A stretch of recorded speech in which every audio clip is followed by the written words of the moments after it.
Au début d'avril 1944, en Italie, les Américains n'ont toujours pas pris Cassino, tandis qu'à l'Est, les Soviétiques sont déjà à la frontière roumaine. Les Allemands entreprennent alors de hâter l'extermination de ce qu'ils appellent leurs ennemis. Victime principale, les Juifs. Ceux de la Hongrie envahie que l'amiral Horthy livre, comme l'a fait Vichy, à la Gestapo puis au camp de la mort. Les Juifs d'Italie ensuite, que les Allemands enlèvent dans le nord où règne encore Mussolini. Même scène tragique en Grèce, où la résistance se développe, tout comme en France, l'anéantissement des maquis de Glières n'a fait qu'y accroître l'hostilité envers Vichy et l'occupant.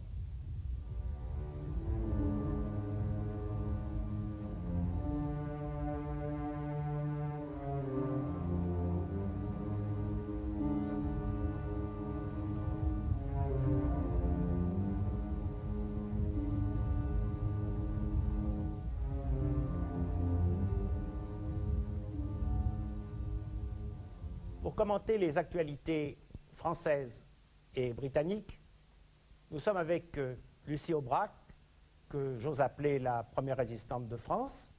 Dès 1940-41, on l'appelait l'Amazone agrégée d'histoire, qui a résisté pendant 3-4 ans, toute la guerre, et dont une des spécialités a été, si j'ose dire, pendant cette époque tragique, de faire évader les autres.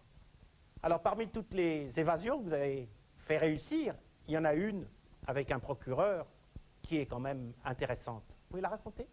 Oui, elle est intéressante parce qu'on s'imagine toujours que les évasions, ça se passe à coups de mitraillettes, de revolvers et de grenades.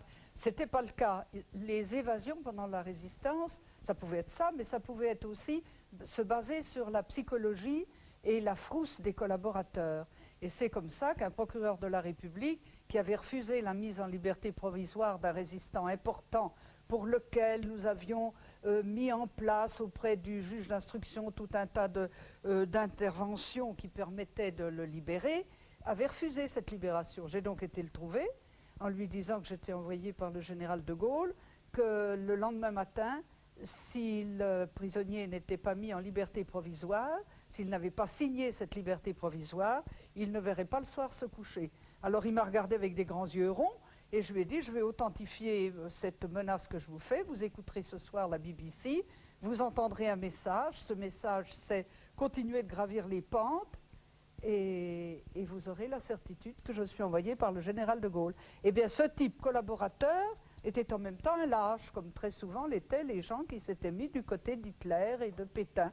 Et le lendemain matin, notre camarade résistant était libre. Puis-je vous demander de me dire comment vous avez su que ce message passerait?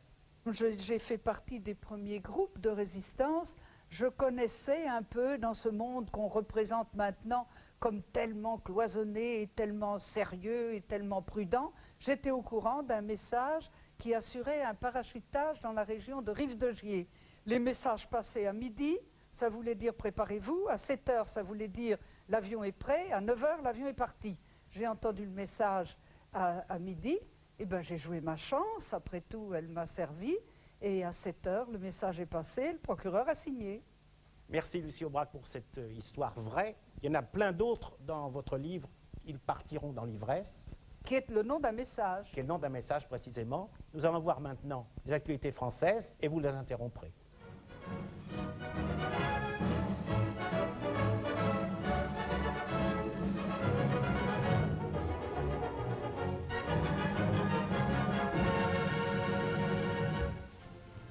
À Vichy, le maréchal est accueilli à la maison du missionnaire par le révérend père Harou, qui vécut plus de 40 années en Chine. Le chef de l'État qu'accompagne Monseigneur Valerio Valéry visite ce musée où maints précieux souvenirs ont été réunis par ceux qui firent rayonner le nom de la France dans le monde.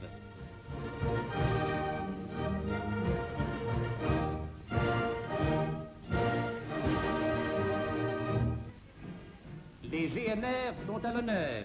À Vichy, en présence de M. Joseph Darnan, M. Parmentier, directeur général de la police, s'apprête à épingler les aiguillettes d'or au fanion du groupe mobile du Bourbonnais. Ces détachements ont fait preuve d'une vigueur et d'un courage remarquables au cours des opérations contre les éléments terroristes.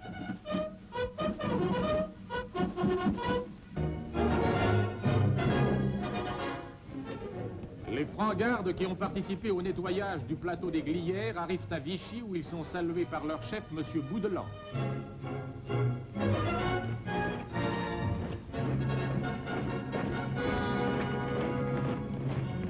Mais hélas, plusieurs de leurs camarades ne sont plus. Des soldats de l'ordre ont donné leur vie pour défendre le pays contre le crime et le banditisme. C'est ainsi qu'à Annecy se déroulent les obsèques des policiers dont les corps affreusement meurtris furent découverts sur les pentes du plateau des Glières. Chaque jour s'allonge la liste des victimes de la sanglante histoire du terrorisme. Des Français égarés tuent lâchement d'autres Français.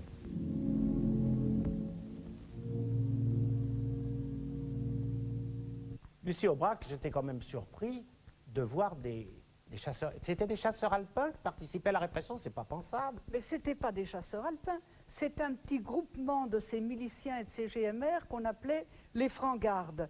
D'ailleurs, vous avez remarqué déjà cette expression effroyable. Ils ont dit « nous avons nettoyé les Glières ». Ce mot qui a l'air de dire qu'ils ont eu affaire à des assassins, alors que c'était des braves gars du maquis qui étaient là, qui se défendaient sous la direction de quelqu'un d'important. Mais vous me parlez de troupes alpines, ce n'est pas du tout le cas. Depuis novembre 1942, il n'y avait plus d'armée française. L'Allemagne avait complètement dissous l'armée d'armistice. Il restait dans les casernes un certain nombre d'uniformes. Le maquis s'est servi, a réussi à en faucher quelques-uns, mais il en est resté. Et on a habillé en chasseurs alpins un certain nombre de ces voyous qui s'étaient engagés dans la milice et qui se sont livrés à ces actes qu'ils appellent de nettoyage contre le maquis des Glières. Oui. C'est ça l'affaire. Bien sûr. Alors là, il y a eu une image aussi qui m'a frappé, c'est Darnan qu'on a vu, je ne dirais pas plastronné, mais qu'on a vu en situation. Et on sait maintenant qu'au moment où on le voit, il a demandé à De Gaulle d'être reçu à Alger, comme Pucheux l'avait été. Oui. Et De Gaulle a éclaté, il a dit « pourquoi pas d'Arquet de Pellepoix, tant qu'on y est Ouais. ». Mais ce retournement possible de Darnan, qui bien sûr sera rejeté, en dit long sur la manière dont raisonnait cet homme. Ah ben oui, mais on sait bien que les rats quittent les navires quand ils sont en train de sombrer, et celui-là faisait partie de la même équipe. Mais on ne le savait pas. On ne savait pas. Au Vélodrome d'hiver, les combattants de la Légion des volontaires français contre le bolchevisme, acclamés par 20 000 spectateurs, lancent un vibrant appel à la jeunesse de France.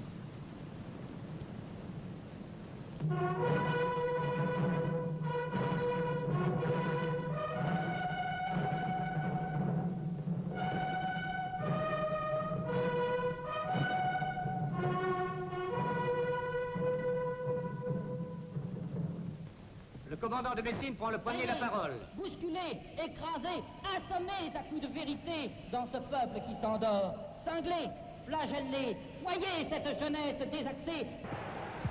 Le général Puot. Que sommes-nous maintenant en France? Peu de choses. Un pauvre pays qui n'a plus d'armée, plus de marine, plus de colonies. Où est le devoir? Refaire une force armée. Nous allons revivifier notre armée coloniale. Nous referons la Légion étrangère. Nous allons refaire les tirailleurs. Nous allons refaire les troupes coloniales. Le capitaine de Bassompierre. Vous imaginez mon émotion et ma joie d'avoir vu en Russie, sur un territoire grand comme un département français, au-dessus de nos 32 points d'appui que nous occupions alors, flotter notre drapeau que chaque matin nos légionnaires hissent avec amour. Le lieutenant Gaucher. Les pouvoirs publics, certes, peuvent beaucoup, mais c'est quand même à la jeunesse de France de faire le geste qui décidera de tout. Monseigneur Mayol de Lupé. C'est un beau mystère, une chanson de geste qu'écrivent nos gars à la pointe de leur baïonnette, avec l'encre de leur sang, sur cette immense page blanche de la neigeuse steppe russe, jeunesse de France. Comprendrez-vous le spirituel de la Légion française? Enfin, le lieutenant Jacques Doriot monte à la tribune. Je veux saluer ces premiers pionniers qui ont affronté les rigueurs du combat de 1941 et les rigueurs encore plus dures du terrible hiver de 1941-42. Grâce à la Légion, la France a la possibilité de reconstituer la seule force militaire qui peut être acceptée en Europe, puisqu'elle concourt à la défense commune. Ne sait-elle pas, notre jeunesse, que si elle ne combat pas, la jeunesse d'Europe qui donne son sang à flot sur le front de l'Est n'aura que mépris pour elle. Avoir 20 ans, vivre à l'époque la plus grandiose de l'histoire humaine et faire le zazou physiquement et moralement. Quelle décrépitude et quelle déchéance!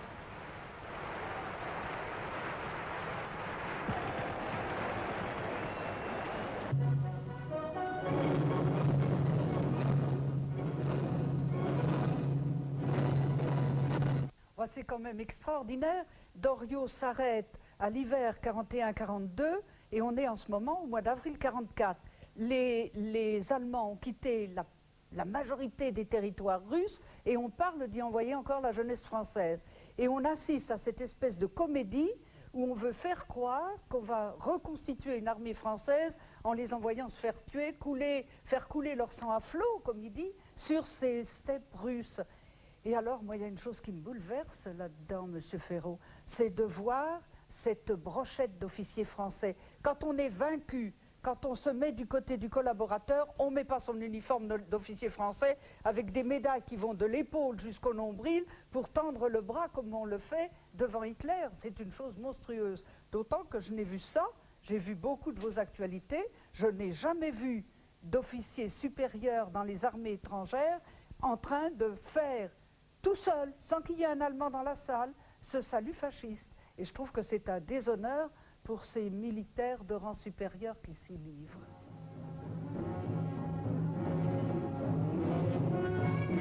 Dans ce service de l'avenue de l'Opéra, une seule pensée, venir en aide aux prisonniers nord-africains. Ils ont quitté en 1939, voici bientôt 5 ans, leur terre natale pour venir combattre à nos côtés. Séparés de leur famille, dont ils ne peuvent recevoir ni colis ni lettres, ne sont-ils pas 2 fois prisonniers?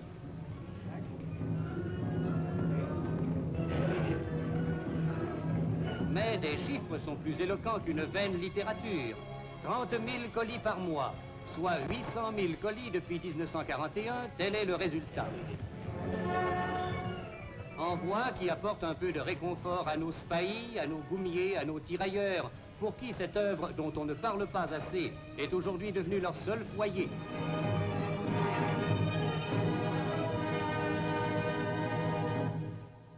Solidarité encore, mais aux Halles, où Rému distribue aujourd'hui soupe, sandwich et biscuits à 2000 indigents.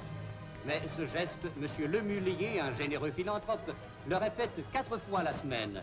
400 000 repas ont été ainsi distribués cet hiver. Pierre Lemulier et la Providence des gueux. Voilà un nom à retenir.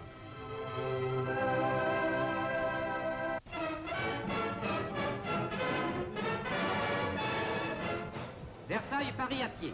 Renouant la tradition du prix Lemonnier qui fit la gloire des Kayser, Ragueneau et autres Vermeulen, une centaine de coureurs prennent le départ.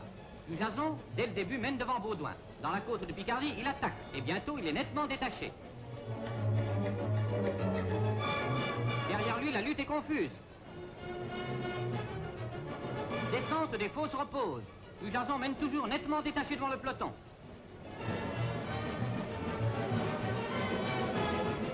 Dans la traversée de Ville d'Avray, c'est toujours Dujazon qui mène, très entouré. Et voici Saint-Cloud. Dans la descente, Dujazon prend ses virages à la corde. Puis, c'est la traversée de la Seine, de Boulogne et l'arrivée au stade de Jean-Bouin. Dujazon, notre meilleur coureur de fond, remporte une nouvelle et brillante victoire, les 12 km en 35 minutes, 1 seconde, 2/5.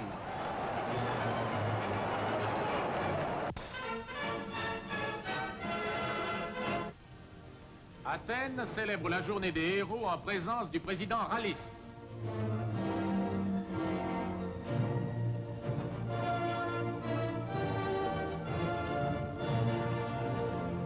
Des détachements de l'armée vont déposer des couronnes devant le tombeau du soldat inconnu.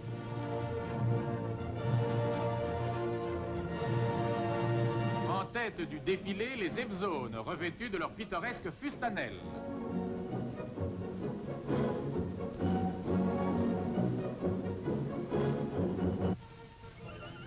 Mariage paysan à Zakopane, au pied des Carpates. Costumes et coutumes, rien n'a changé ici depuis plusieurs siècles.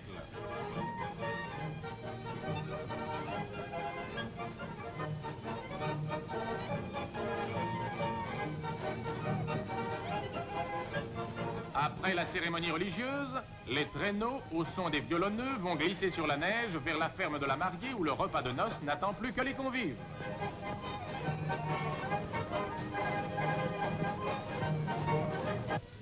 Réveil dans un centre d'accueil en Allemagne. Ces enfants, venus de villes menacées par les bombardements aériens, ont été placés ici à la demande de leurs parents.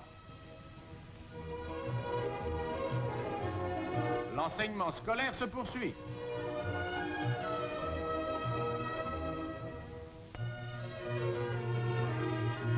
Une large place est réservée aux travaux manuels.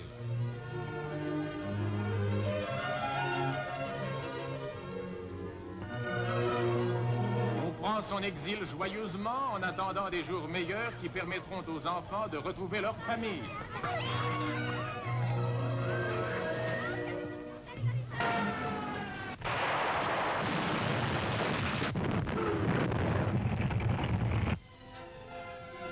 Sur le front d'Italie, nous voyons tout d'abord ici les pionniers anglais jetant un pont sur une rivière désabreuse. Signalons que depuis leur débarquement à Salerne, le 9 septembre 1943, c'est-à-dire en 7 mois, Anglais et Américains ont parcouru 120 km.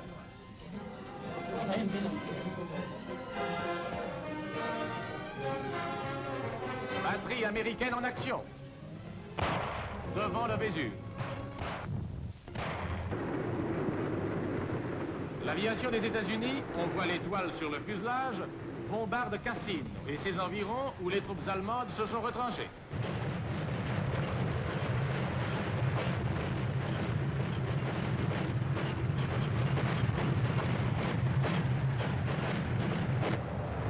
Et nous voici maintenant dans les ruines de ce qui fut Cassine. Derrière chaque pan de mur, des hommes guettent d'autres hommes. Les parachutistes allemands, que les Américains ont surnommés les Diables Verts, luttent avec acharnement. Remarquons leur casque d'un modèle spécial dont la forme a été également adoptée par l'armée américaine.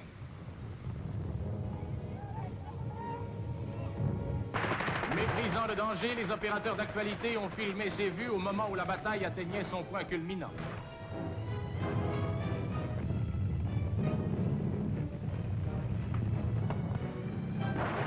À l'abri, dans le fond d'une cour, les lance-grenades envoient leur charge toutes les 2 secondes.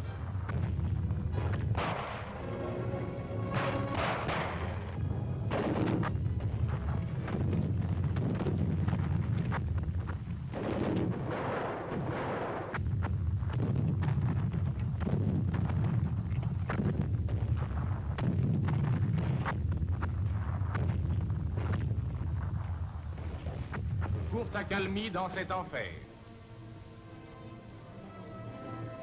On en profite pour évacuer les blessés, précédés du drapeau de la Croix-Rouge.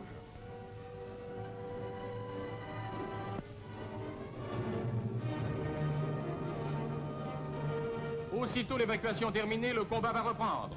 Le général Heydrich, commandant les troupes de parachutistes, prépare une contre-attaque.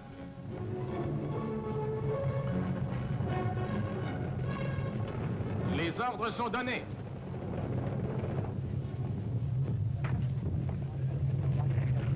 Les hommes bondissent sous le feu de l'adversaire. Traverser les rues est un exploit. Là-bas, à quelques dizaines de mètres, les blindés américains sont à l'affût.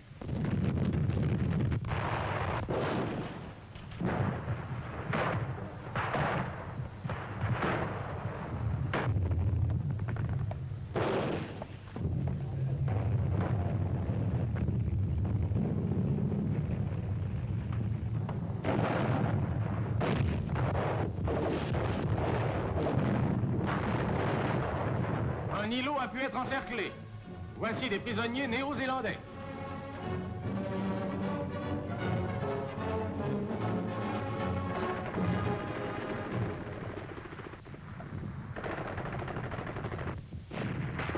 Dans la fournaise, pour un pan de mur, pour quelques ruines, le combat sans merci se poursuit.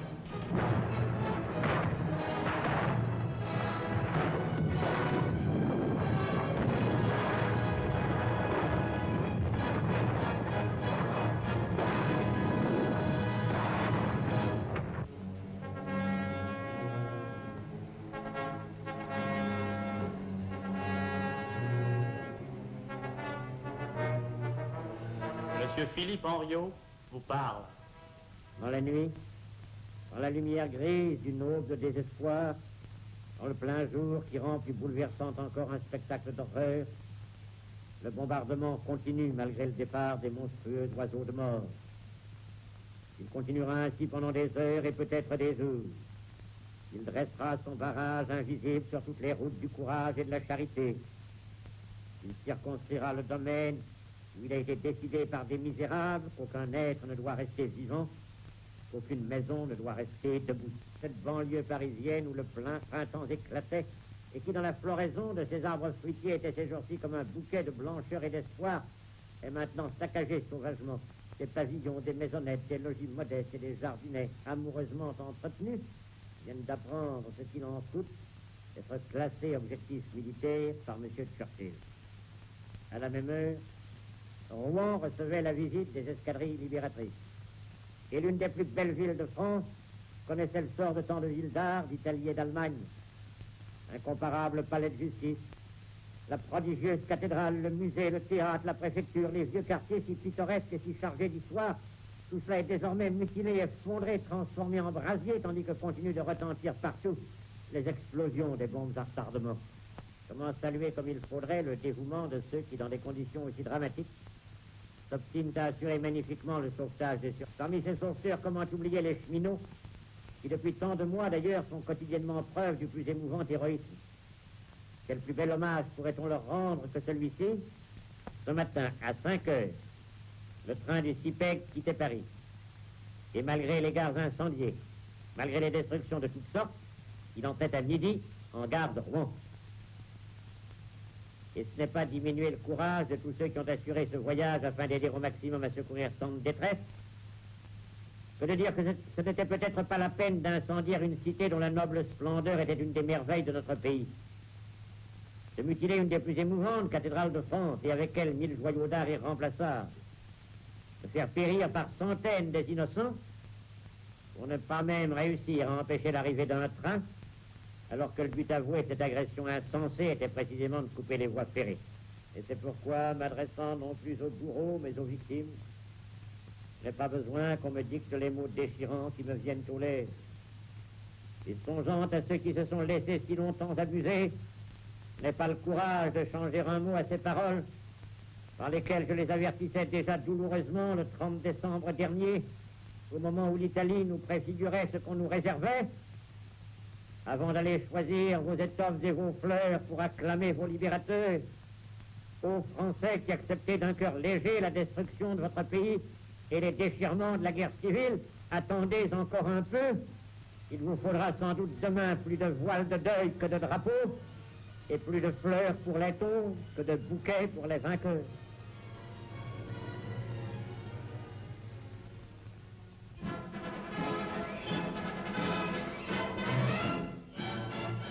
Monsieur Aubrac, vous étiez mon aîné dans la Résistance. Est-ce que Henriot vous faisait le même effet qu'à nous? Oui, Henriot était très dangereux parce que c'était un très grand orateur et il avait des formules extraordinaires. La formule qu'il annonce aujourd'hui sur les fleurs qui doivent être plus importantes pour toutes les victimes que pour les libérateurs. Donc il sait qu'il est vaincu, entre autres, hein, puisqu'il parle de libérateurs. Mais ce qui est très important là-dedans, c'est que tout de même, on commençait à se méfier beaucoup de lui. La preuve d'ailleurs, c'est que le danger qu'il représentait fait que la résistance l'a condamné et qu'au mois de juin 1944, un commando de résistance a réussi à l'exécuter. Les bombardements, bien sûr, on montre des images terribles de bombardements et pour nous-mêmes résistants, c'était un gros problème. Mais nous avions essayé d'expliquer. D'abord, on n'en avait pas peur en France des bombardements. C'était très difficile de faire descendre les gens dans les abris parce que ces bombardements, c'était quand même les Alliés qui les envoyaient. On se plaignait un peu en disant que les Américains les envoyaient d'un peu haut. Les Anglais étaient beaucoup plus précis. À Lyon, par exemple, ils ont fait mouche sur l'école de santé militaire où se tenait Barbie. Ils n'ont pas eu Barbie, mais ils ont eu l'école de santé et son bureau. Tout ça a été complètement détruit. Et nous avons demandé et obtenu quelquefois que des saboteurs de la résistance s'occupent d'objectifs militaires importants. L'un des cas que je connais bien dans ma région, c'est en Saône-et-Loire, le Creusot, où il est encore vivant. André Jarreau a été l'un de ces saboteurs qui ont évité la mort, sûrement, à plusieurs milliers de personnes si des obus avaient été lancés sur l'usine Schneider, qui a été complètement détruite. Elle n'a pas pu marcher. Elle était importante parce qu'elle servait à faire les pièces détachées et même des choses plus importantes, des petits sous-marins de poche qui partaient ensuite sur la Saône, par Chalon-sur-Saône. Il a fallu saboter encore un barrage qui relie la Saône au Rhône, et jamais ces sous-marins de poche ne sont arrivés en Méditerranée. Ce que je voulais ajouter à ce que vous avez dit, c'est que les Anglais, justement, ont été très anxieux des effets de leur propre bombardement. Et j'ai retrouvé une correspondance entre Churchill et Eisenhower, qui date précisément de l'époque où nous sommes, Oui. où Churchill dit qu'il est bouleversé à l'idée des 20 000 morts, peut-être, qu'il va y avoir dans ces régions, parce que les Anglais et les Américains, on sait qu'ils vont débarquer, on ne sait pas exactement où, mais ils font une sorte de désert ferroviaire pour que les trains n'arrivent nulle part. D'ailleurs, il y fait allusion, Henriot, Oui. n'est-ce pas? Et Churchill, donc, écrit à Eisenhower, et il lui dit, est-ce que c'est pas dangereux, et puis si c'est pas immoral, que ce soit nos amis qui soient bombardés, et non pas nos ennemis, puisque Oui. c'est pas en Allemagne qu'ont lieu ces bombardements-là. Et Eisenhower lui dit, oui, bien sûr, on n'est pas tort, mais enfin, il faut d'abord assurer la victoire. Oui. Alors Churchill revient à la charge, et il dit, mais il y aurait peut-être d'autres moyens pour atteindre les mêmes résultats. Il y a des résistants en France. Eh bien, vous avez donné quelques exemples qui, en quelque sorte, rendent compte de cet argumentaire, et Eisenhower répond, bon, mais écoutez, si vous avez les moyens, on verra ce qu'on peut faire. La correspondance s'arrête là. Mais elle montre bien que les Anglais ont eu le souci, justement, de ces vies françaises, contrairement à ce que dit Henriot. Il y a un exemple très précis, c'est celui de la division d'Österreich, qui était au repos dans le sud de la France et qui avait comme mission, la division d'Österreich, vous vous rappelez, c'est cette division motorisée qui était le fer de lance de l'armée allemande. Au repos dans l'ouest de la France, elle avait comme mission d'arriver sur les lieux d'un débarquement éventuel le jour J+1. Elle est arrivée J+17. Et ça, grâce au sabotage de la résistance intérieure. Oui, et ça, je dirais que ce que vous venez de dire, c'est au fond un des exemples qui permettent de témoigner de la réalité, Oui. si j'ose dire, de l'efficacité de la résistance. Parce qu'on a beaucoup gossé, vous le savez, sur la résistance après la guerre. Et on a dit à quoi ça servait, ça n'a rien changé, etc. etc. Or, l'exemple de Dietrich en est un. Il y en a d'autres, c'est le retour des troupes allemandes de Russie à travers l'Allemagne, qui n'arrivent pas le jour voulu sur le front de l'Ouest. C'est aussi des effets de la résistance. Et dans le Sud, encore plus, où les Alliés sont arrivés à Grenoble 8 jours plus tôt que prévu, ou 15, à cause des résistants du Sud-Est. Oui. Eh bien, on va voir les activités anglaises qui évoquent à nouveau cette résistance, mais avec une autre musique. Here is the world's news in pictures, and this is Pathé Gazette screening it.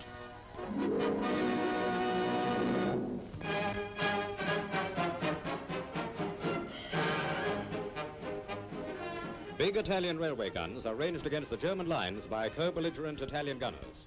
Ammunition wagons come from much-bombed Stettin in northern Germany.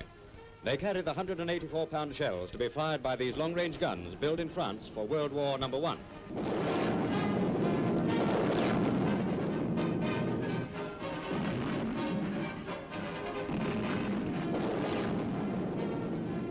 The 194mm guns were last used on coastal defense near Taranto. That was when Italians were fighting on the other side. It's no longer possible to speak of Cassino as a town. This is how it looks today. Since the day the Battle of Cassino started, March the 15th, the place has resisted many efforts to complete full Allied occupation. It's caveman warfare amid the featureless ruins.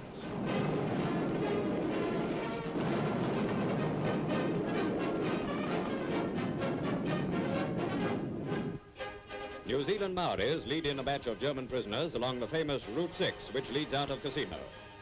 Interesting comment is provided by our cameraman, who tells us that most of the captives are boys of 18 or 19. They flatly refuse to believe that the Russians are over the Romanian frontier and are still convinced that Germany is winning the war. Such is the type of Nazi we are meeting. See for yourself the insolent arrogance of these Hitler youths.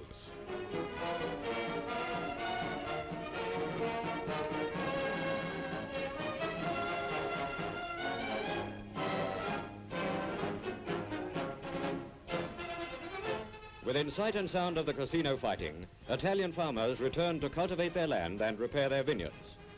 They work within range of gunfire and must be in full view of the German positions.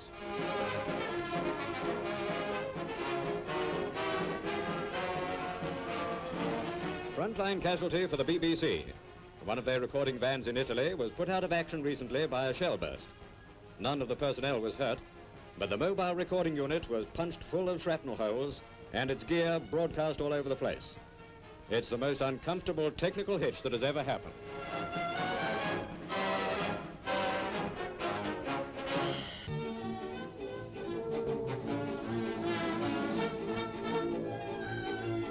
Britain's rocket projectors, the hitherto secret weapons of our anti-aircraft defense. Every time a battery of rockets is fired, it costs nearly £1,000. First newsreel pictures show what it's like to be near a Z battery when the projectors let fly.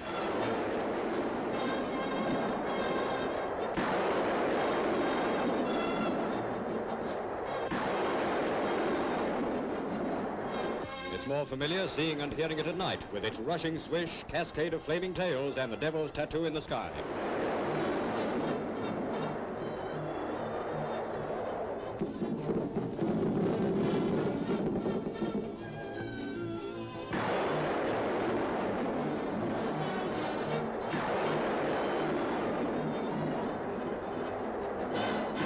Specially selected Home Guardsmen man the electrically controlled rocket barrage, which no other country in the world possesses.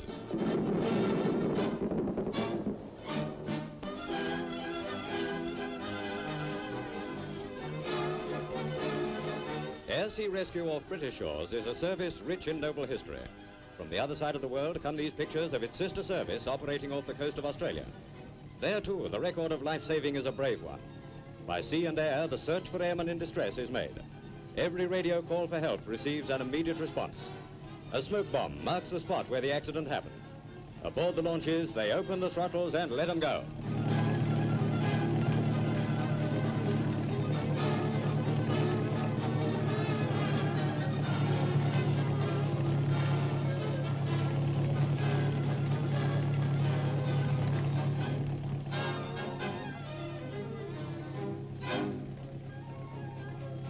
Apart from a few chips knocked off in combat with a Jap Zero, he's okay. The success of the mission is flashed back to base by radio, and out of the loudspeaker comes the news that they've got their man. Calling control. I'm returning base. All aircraft crew picked up. Air Sea Rescue shares the naval tradition that where a life can be saved, they'll save it. Moi, je trouve ça très impressionnant, Monsieur Ferraud, parce qu'on voit ici, au milieu de l'océan Pacifique, des Anglais, des Australiens qui vont sauver un aviateur. D'abord, il y a une première chose à remarquer, c'est que les Anglais, qui ont l'habitude de dire la vérité, annoncent qu'ils ont des avions abattus. Vous ne voyez jamais les Allemands ni les Japonais annoncer qu'ils ont des échecs de matériel ou d'avions. Et puis la deuxième chose, un certain nombre de personnes risquent leur vie pour en sauver un des leurs, alors qu'on sait que depuis 1941, les Allemands et les Japonais ont décidé que quand ils coulaient un cargo, ils ne sauveraient pas les marins, qui ne sont pas des militaires en plus, donc ils ne peuvent pas en faire des prisonniers, mais les marins qui sont de simples gens civils, eh bien, ils annoncent, Hitler fait annoncer qu'on doit se sauver le plus vite possible pour ne pas se faire repérer. On ne sauve personne.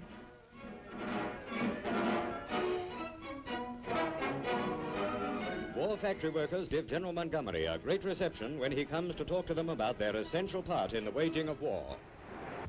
You make all the things which I use, and therefore we've got to cooperate. And I don't believe you can have any real cooperation between people unless they know each other. We can all see each other. And I hope that as a result of that, we will now have that confidence, great confidence, each in the other, which is going to carry us through right to the end of this war. Now, why is it?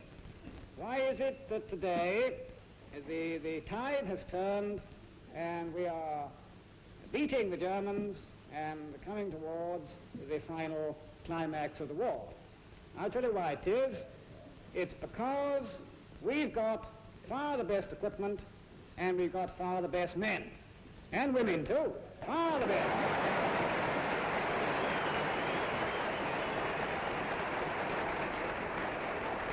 Now, the great thing when you go fighting, of course my business, as you know, is fighting. fighting the Germans, or anybody else too who wants to have a fight. The only uncertain thing now is when the war is going to end. When? Well, you can choose your own date and put the money on. I got some money on. I won't tell you my date. But there's no shadow of doubt that this war is going to end in the only proper way, and in none other. There's not the slightest shadow of doubt. If the battlefront and the home front really get down to it this year, we can get the thing almost finished. We can get it so tight that next year we just topple it over. Between us, we can do anything, and will. We will do anything. Goodbye to you all. Thank you very much.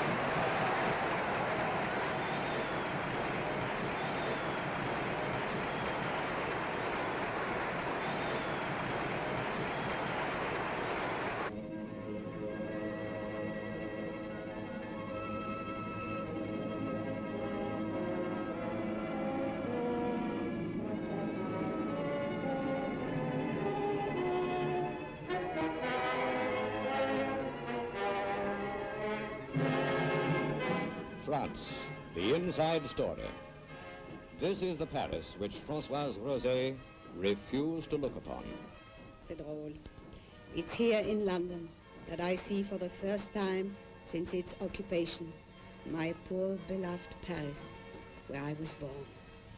Ah, these Germans. They come by train, they have come by air, by road. They are everywhere like water, like rats. They set their mark on everything. They're strong, invincible, victorious, always. And here they are, at the same place where I have seen your victorious husbands and sons saluting in 1918 the grave of France's unknown soldier. He who lies there is a prisoner now. Poor Paris, built for beauty, for grace, shaken today by the jackboot of the temporary conqueror. Yes, temporary. Out of this occupied Europe there comes a thin trickle of victims. What can they tell us, these people of many nations? Here is one voice speaking after 4 years' silence. An American press correspondent, Ralph Heinsohn. We're very glad to get home. We've been 13 months interned in Germany, and 13 bad months for the Germans as well as for ourselves, because in those 13 months, Germany has lost the war. They know they're whipped, but they're wondering how they're going to get out of it. Last year, Hitler has lost tremendously his prestige, particularly as a military leader. All through Europe, there's a very fierce underground warfare going on against Germany. In every occupied country of Europe, but particularly in France, there is this mighty organization of courageous patriots who are waging a war day and night against the forces of occupation. Freedom of speech is but one of the things denied in France. The press is gagged and told what to say. Again, through the eyes of Hitler's cameras, we see how the Nazi overlords dictate their methods. Every detail is ruled by the Teutonic will. But the typesetters, the make-up men, the printers, though silent, are they subdued? Is there no defiance, no free voice, no means of telling the truth? Oh, see, men at the peril of their lives bring the truth to their compatriots. It's the underground press, born in secret, carried in secret. The underground press is everywhere. These dull-witted Boche, see how they try to tempt them with their crazy posters. If you would see France live, it says, fight against Bolshevism. The great French sense of humor finds a way to laugh and joke at the expense of the enemy. A clever twist to the words, and it becomes propaganda against the enemy. If you would see France live, fight the Boche.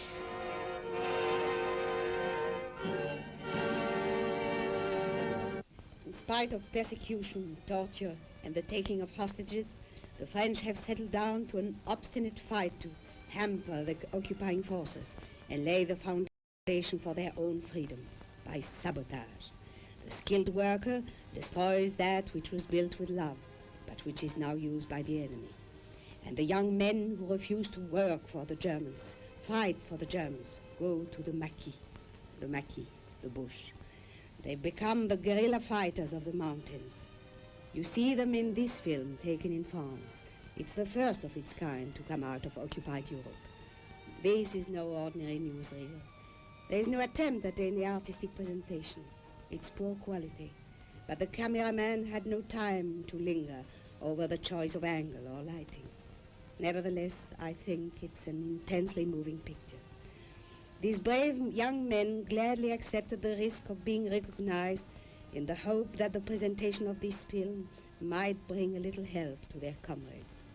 Besides, to be seen with weapons, whatever they are, one rifle between 6 or 10 men and maybe one machine gun, doesn't add anything to their certainty of being shot if they are caught by the Nazi. Much has been said about the boys of the maquis, often with admiration, but sometimes with doubt. What are these boys who are rebelliously living? Anarchists? Terrorists? I think the answer is to be found in the oath of allegiance which every man enrolled into the maquis takes. Listen. Every man seeking admission to the army of the Maquis is not only a defaulter from German deportation, but a volunteer partisan and an auxiliary soldier of the French army. He forfeits the right of communicating with his family or his friends until the end of the war. He will observe absolute secrecy as to his hiding place and the identity of his leaders and comrades. He knows that every violation of this rule is punishable by death. He knows that he cannot receive any assurance of regular pay, and that even his food and weapons are not guaranteed. He will respect the life and property of French, Allied, or neutral citizens, not only because the Maquis depends for its existence on its good relations with the population, but also because the men of the Maquis form an elite, and because it is their duty to prove by their example that courage and honesty go together in all true Frenchmen. It goes without saying that no distinction of religion or politics is made among would-be recruits. All who are ready to fight the common enemy are welcome. A wounded man must never be abandoned. The dead must be taken away and buried whenever it is humanly possible to do so. The Maquis volunteer will not be armed until he has proved himself worthy, by his toughness, training, and discipline, of receiving one of our rare and therefore precious weapons. The punishment for losing a weapon is death. The penalty is severe, but essential for the safety of all. Every man of the Maquis is an enemy of Marshal Pétain and the traitors who obey him. France lives and will live. Well, it seems to me, and I pray God that you feel as convinced as I do, that to their courage, to their sufferings, should be paid a tribute of total faith in the future. Long live England, my friends, and vive la France.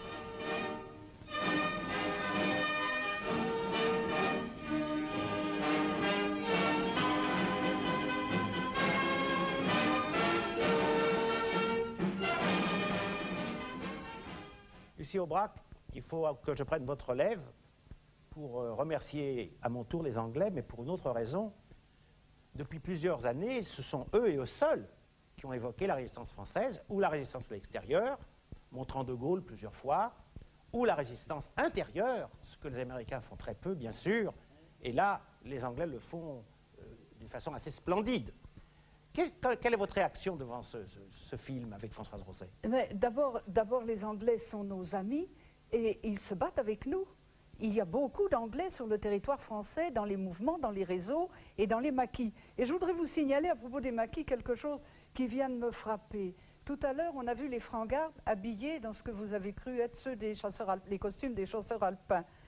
Est-ce que vous avez remarqué ce vague officier, il est un peu officier, un peu civil, en train de mettre une chéchia sur la tête des maquisards pour que ceux-ci soient filmés, afin que l'Angleterre, qui a pris le risque, car ce sont des cinéastes anglais qui ont fait ce film, l'Angleterre connaisse un peu les visages de ces jeunes.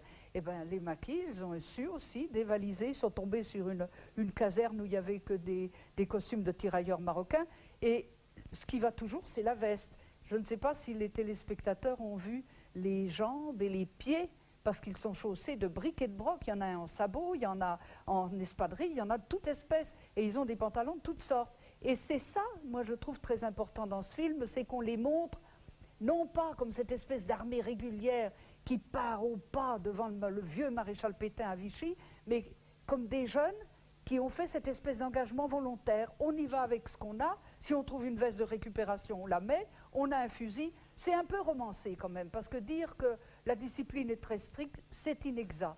La discipline, elle existe au moment des bagarres. Mais dire aussi qu'on va exécuter quelqu'un s'il a perdu son arme, les hommes sont trop rares pour qu'on se livre à ce jeu. Il y a un côté romantique un peu là-dedans, mais un côté romantique qu'on peut très bien comprendre, d'abord parce que ça fait partie aussi de l'image qu'on doit donner à cet état-major anglo-saxon qui était tellement fervent de discipline et qui avait un petit peu peur que ce mot terroriste soit vrai, tel que les Allemands nous l'appliquaient. Alors, c'est peut-être un peu pour ça, et bien Françoise Rosé, qui est une grande dame, qui a pris beaucoup de risques en Angleterre, qui a été une des meilleures propagandistes de la résistance française, à ce moment-là, ce n'est pas elle qui parle, c'est un autre introducteur. Mais moi, ça m'a beaucoup émue, parce que je revois ces espèces de taillis, de forêts, de terrains incultes. Ce n'est pas des champs de bataille, ce n'est pas des terrains de manœuvre. Ces jeunes, ils sont comme ils sont. Ils se battent comme ils peuvent, ils tombent quand il faut pour essayer de faire de la guerre rampante quand on leur apprend, et puis ils savent se sacrifier quand il faut. C'est les sacrifices de ces trois grosses unités qui ont été le Montmouchet, le plateau des Glières et cet énorme ensemble du plateau du Vercors. Je crois que c'est très important de le signaler à tous les plus jeunes que nous. Et vous avez été dans le Vercors, vous savez ce que c'était que de fuir de ce plateau quand les aéroportés allemands arrivaient, puis voulaient essayer de tuer tout le monde et s'en prenaient à la population civile. Moi, je crois que c'est bien que les jeunes voient cette espèce d'armée où il y a des gars à peu près de leur âge et où on se bat, garçons et filles. Vous avez vu qu'il y a une fille dans le paquet. Les filles, elles s'occupaient des prisonniers, elles s'occupaient des soins, elles s'occupaient de la cantine. Et on ne leur rendra jamais assez hommage, parce que quand les Allemands sont arrivés, ils les ont massacrés aussi brutalement qu'ils ont massacré les garçons. Monsieur Orbach, je voudrais vous poser une question avant de se quitter, un peu plus trouble et plus complexe que l'évocation de nos combats ou de ces combats. C'est de quelle façon cette résistance était contrôlée ou pas contrôlée, manipulée ou maîtrisée par des organisations comme le Parti communiste ou au contraire par les forces de Londres. Parce qu'on a dit beaucoup de choses sur la façon dont les communistes ont mis la main sur la résistance. Est-ce que vous qui avez, depuis le départ, été une résistante, qui n'avait pas été communiste, et qui pourtant étiez près d'eux puisqu'ils combattaient parmi les plus nombreux, est-ce que vous pouvez nous dire ce que vous pensez de ce problème? Moi, je crois que ce problème d'actualité, vous le posez parce que vous êtes en 1994 et qu'actuellement, les médias et puis un certain nombre de gens ennemis de la résistance pensent que c'est déconsidérer la résistance que de parler de communistes résistants. Et ça, c'est une grosse erreur, parce que les communistes étaient nos copains. Ils sont morts comme nous dans la résistance, mais quant à dire qu'ils nous contrôlaient, c'est pas vrai. D'abord, prenez un mouvement comme Combat, il était beaucoup trop indépendant pour que ce soit vrai. Un mouvement comme Libération, nous étions plutôt de tendance socialisante et syndicaliste, en tout cas très individualiste aussi. Quant à Franc-Tireur, c'est pareil, les mouvements de zone nord, pareil. À tel point que les communistes qui n'étaient pas toujours d'accord dès 1940 avec leur parti sont venus chez nous. Mais ils sont venus chez nous comme sont venus des résistants d'Action française. On parle souvent du secrétaire de Jean Moulin, qui était un jeune d'Action française et qui s'est retrouvé à Londres. Bien sûr que Londres nous a contrôlés aussi, mais nous l'avons demandé, ce contrôle de Londres. Christian Pineau, que vous avez interrogé, Dastier, tous les grands résistants, tous les chefs des mouvements ont été à Londres parce qu'il s'agissait d'aller à Londres pour obtenir des armes, pour obtenir de l'argent, pour obtenir des consignes, et puis de la part des Anglais pour obtenir cette voix extraordinaire qui était à la fois notre haut-parleur et le distributeur de nos consignes, qui était la BBC. Moi, je crois que c'est faire un mauvais procès que de dire que les communistes contrôlaient la résistance. Et si ils ne l'ont pas Moi, je sais qu'ils ne l'ont pas contrôlé. Ils étaient nos camarades, chacun à leur place. D'abord, ils étaient plus disciplinés que nous. Quand on en connaissait un, on n'en connaissait pas 36. Et puis, d'autre part, s'ils l'avaient contrôlé et vaincu les nazis, eh bien, je dirais bravo. Encore merci, Lucie Aubrac, d'être venue ici à Histoire Parallèle. La semaine prochaine, nous verrons des actualités soviétiques et allemandes.